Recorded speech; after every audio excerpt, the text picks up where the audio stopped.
नमस्कार मित्रांनो. पुन्हा एक वेळ आपणाला मी भेटायला आलोय.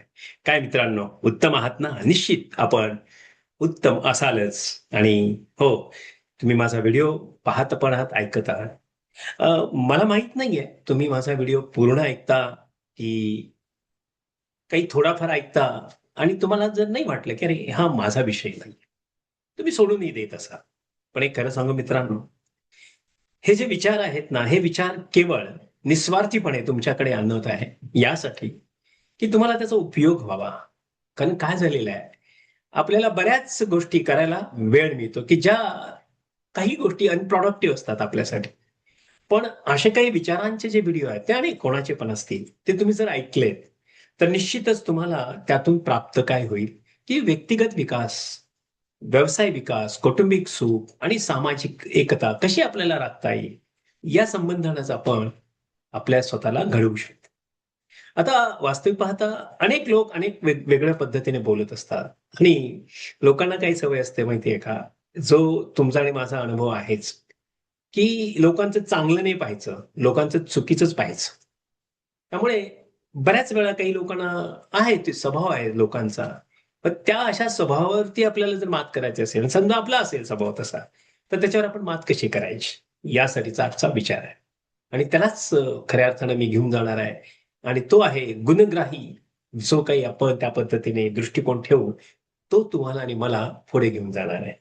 तर मित्रांनो, आपण जेव्हा आपल्या आयुष्यामध्ये नातेसंबंध असतील, कार्यालयीन कामकाज असेल, समाज असेल आणि व्यक्तिगत जीवनामध्ये तुम्ही वेगवेगळ्या ठिकाणी जेव्हा वावरता, तेव्हा तुम्हाला बरेच लोक इतरांच्या चुकावरती बोलताना दिसतील. आणि का कोणास ठाऊक, पण हा नॅचरली काय म्हणतात ना, हे नैसर्गिकच हा गुण आहे लोकांच्यामध्ये, की लोकांच्या चुकीच्या गोष्टी कशा आहेत त्या पाहायच्या.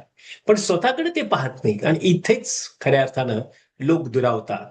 आपण जर स्वतःकडे पाहायला लागलं ना, की अरे आपण कसं काय चांगल्या गोष्टी पाहू शकतो आणि आपण तर त्या केल्या तर कसं काय आपलं चांगलं होईल, हा विचारच नाही करत. म्हणून थोडासा माझा प्रयत्न आहे, अगदी छोटासा प्रयत्न आहे, की आपण आज प्रयत्न करूया लोकांमधलं चांगलं पाहण्याचा. अर्थात कामाच्या ठिकाणी जर तो चूक करत असेल तर ती दाखवून द्या. ती नव्हे तर दाखवलीच पाहिजे. कारण कंपनीचं नुकसान होता कामा नये, ऑर्गनायझेशनचं नुकसान होता कामा नये. आणि शेवटी पर्यायानं तिथे आपण उद्योग करत असतो आणि उद्योगामधल्या चुका माफच नाहीत. हे यावरती मी माझं दुमत नाहीये मित्रांनो. पण जनरल जेव्हा आपण माणसांमध्ये आपण वावरत असताना, त्याच्यामधला काही चांगला गुण पण असेल. काम करत असताना त्याच्याकडे चांगला गुण पण असेल. त्या गुणाला पण आपण काय केलं पाहिजे, खऱ्या अर्थानं अप्रिशिएट केला पाहिजे, त्याची स्तुती केली पाहिजे. पण ती पण काही प्रमाणामध्ये. पण बऱ्याच वेळा आपल्याला चांगले काही गुण असतात लोकांच्यामध्ये, ते शोधता येत नाही. म्हणून आज तुम्ही आणि मी विचार केला पाहिजे, की आपण ते गुण कसे शोधायचे? आपल्याला लोकांचं चुकीचं दिसतं, त्याचं चालणं, बोलणं, वागणं हे आपल्याला चुकीचं दिसतं. मग थोडं तुम्ही पण पहा आरशामध्ये उभे राहून, तुम्ही किती चुकता? काय मग मित्रांनो? आपण सहज लोकांच्या चुका काढतो. आपली चूक काढली तर आपल्याला कधी-कधी वाईट वाटतं ना?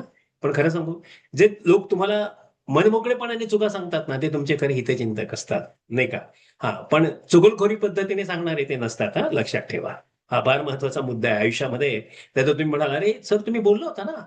लोक अरे तसं नाही मित्रांनो. तुम्हाला हे कळलं पण पाहिजे, मला सांगतोय कोण? त्याची लेव्हल ऑफ थॉट प्रोसेस काय? किंवा त्याचे काय संस्कार आहेत, की जो मला तो शेअर करतोय? हा पण विचाराचा भाग आहे. म्हणून इतरांमधील चांगल्या गोष्टी आपण जर पाहायला लागल्या, तर लोकांची नातीसंबंध अत्यंत मजबूत होतात. बघा तुम्ही, लोकांमधल्या चांगल्या गुणांना अप्रिशिएट करायला लागा. इतरांना प्रोत्साहन द्यायला लागा.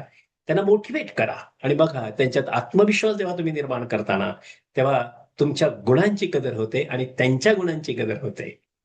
बाई पाहिलं किती सिंपल आहे ना, की जेव्हा त्यांच्या गुणांची कदर तुम्ही करता ना, तो आपोआप तुमच्याही गुणांची कदर. तुम्हाला म्हणावं नाही लागत, की माझ्याशी तू चांगलं वाग, नाही का? हे फार महत्वाची गोष्ट आहे. म्हणून स्वतःच्या चुका सुधारण्यासाठी अत्यंत आवश्यक आहे, की स्वतः मोटिव्हेट व्हायला पाहिजे.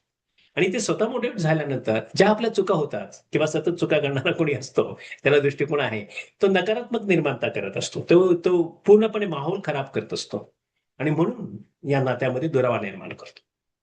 आपल्या जीवनात कोणत्याही गोष्टीकडे आपण लक्ष देतो, त्यावर आपले व्यक्तिमत्व ठरते. आपण कोणावरती बोलतो, कोणाबरोबर आहोत, कसे आहोत, संगत काय आपली, बरोबर ना मित्रांनो? आणि मग आपण जो काही आपल्या संगती ज्या स्वभावाचा व्यक्ती आहे ना, त्याचा परिणाम होतो. चांगला असेल तर चांगला, वेगळा असेल तर वेगळा. कारण मी चुकीचा असं म्हणत नाही कधी. तो वेगळा तो वेगळाच, नाही का? चुकीच्या अनेक अर्थानं चुकीचा असू शकतो तो.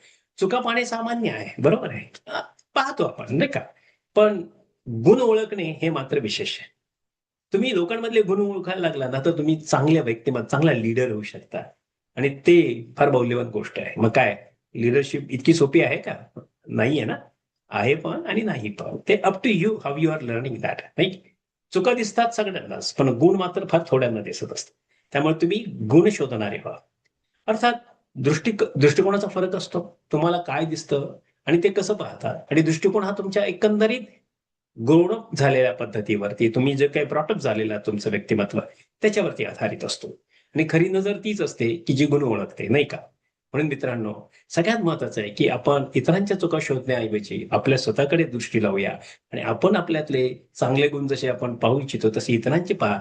पहा, तुम्हाला अनेक आनंदाच्या गोष्टी तुम्हाला समोरून येतील आणि तुम्ही खऱ्या अर्थाने आनंदी जीवन जगा. तर काय मित्रांनो, आजपासून तुम्ही प्रयत्न करा to be good with people in all sense, right? आणि त्या पद्धतीने निश्चित तुम्हाला लोकांमधले चांगले गुण पाहायला मिळतील आणि त्याचा फायदा तुमच्या व्यक्तिगत रिलेशन, व्यावसायिक रिलेशन, कौटुंबिक आणि सामाजिक याच्यामध्ये तुम्ही आनंदानं जीवन जगा. तर काय मित्रांनो, हा विचार तुम्ही म्हणाले, हा विचार का विचार आहे का? हा नाही, हा विचार विचारच आहे. कारण हा जरी अत्यंत छोटा विचार असेल असं वाटत असेल, तर हा फार मोठा विचार आहे. त्याच्यावर थोडंसं बारकाईने विचार करा आणि थोडं आत्मपरीक्षण करा. काय तुम्ही आतापर्यंत असं पाहिलं का? कारण बऱ्याच वेळा ना लोकांमधले ना टीकात्मक पाहणं चांगलं आहे. पण एक कन्स्ट्रक्टिव्ह क्रिटिसिझम हा चांगला असतो. पण जेव्हा तो निगेटिव्ह क्रिटिसिझम केला जातो, तो मात्र घातक असतो आणि तिथेच तुम्हाला आणि मला वास्तव समजलं पाहिजे. तेव्हा लोकांना बोललं पाहिजे, पण लोकांमधल्या चांगल्या गोष्टींवरती बोललं पाहिजे. आणि सगळ्यात महत्त्वाचं तुमचं कम्युनिकेशन काय? तुम्ही कम्युनिकेशन कसं करता? तुम्ही भाषा काय वापरता? शब्द काय वापरता? टोन काय वापरता? याच्यावरती सगळं आहे. चला तर मित्रांनो, मग आज तुम्ही माझा व्हिडिओ पाहिलेला आहे आणि तुम्ही पाहत राहता त्याबद्दल धन्यवाद. तुम्ही लाईक करा आणि सबस्क्राईब करा. माझा नंबर आहे 776-898-1355. 776-898-1355. थँक यू फॉर वॉचिंग मी आणि पाहत राहा. धन्यवाद.